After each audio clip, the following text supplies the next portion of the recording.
Please welcome to the stage 2023 Virginia Sports Hall of Fame inductee, Jimmye Laycock.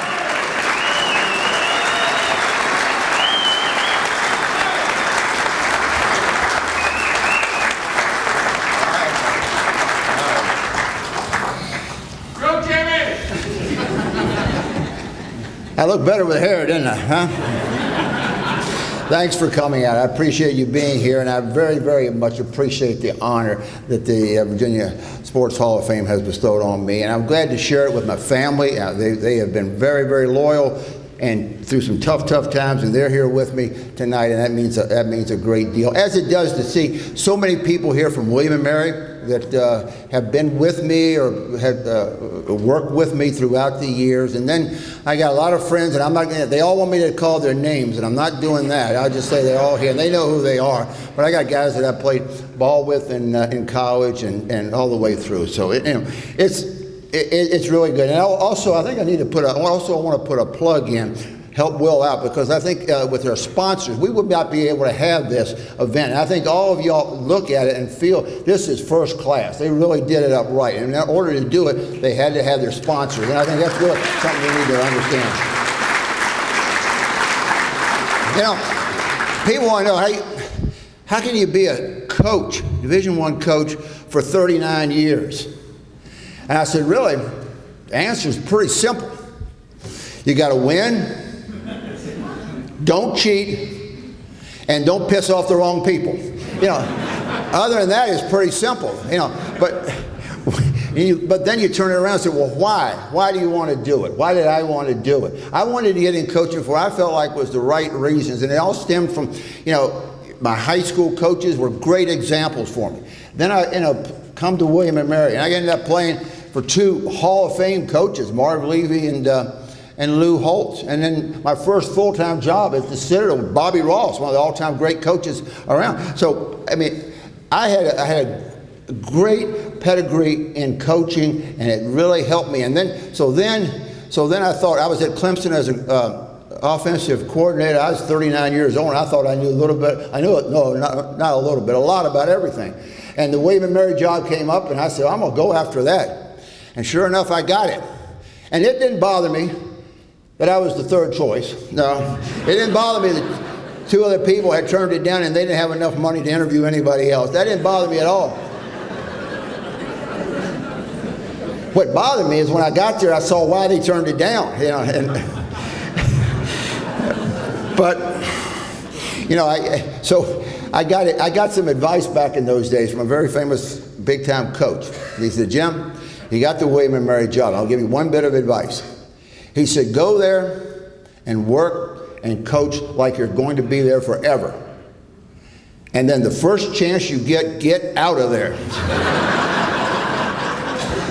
We had some challenges back in those days. It was tough and all that, but you know, people want to know why I stayed there so long. There were some other opportunities. I mean, certainly some were publicized, some were not. One that was very much publicized was the Boston College job. In fact, I took that for a few hours, and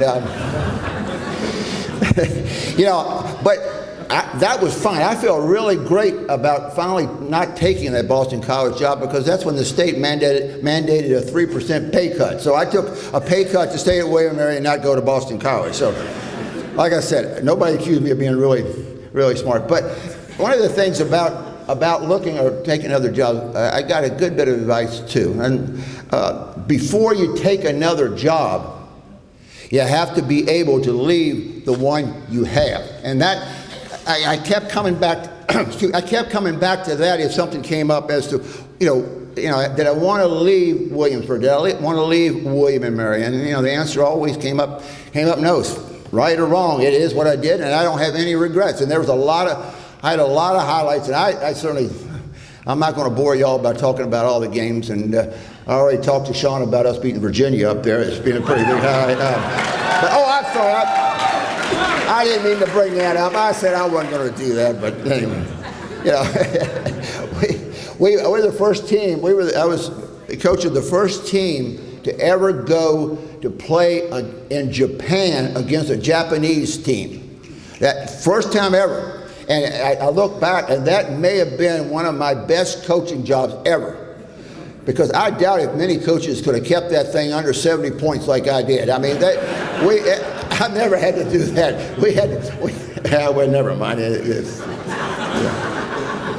But in fact, even when they started announcing graduation rates, we were the first Division I team to win 11 games and have a 100% graduation rate.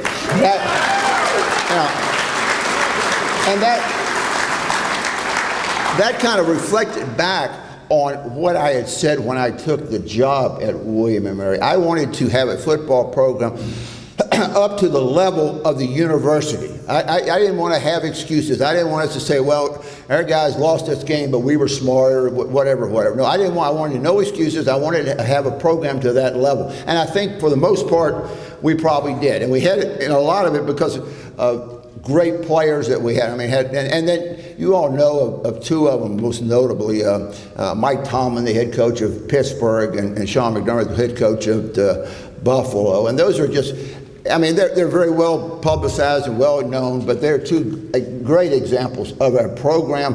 But there are many more. And I couldn't even begin to do that. So again, I'm not going to go on about our team. I mean, I had a lot of great assistant coaches. I had more players. I could name players here and there, and I'm not going to do that. But what was really neat is my last game at William & Mary, we had over 400 former players come back for that game. I mean, you talking about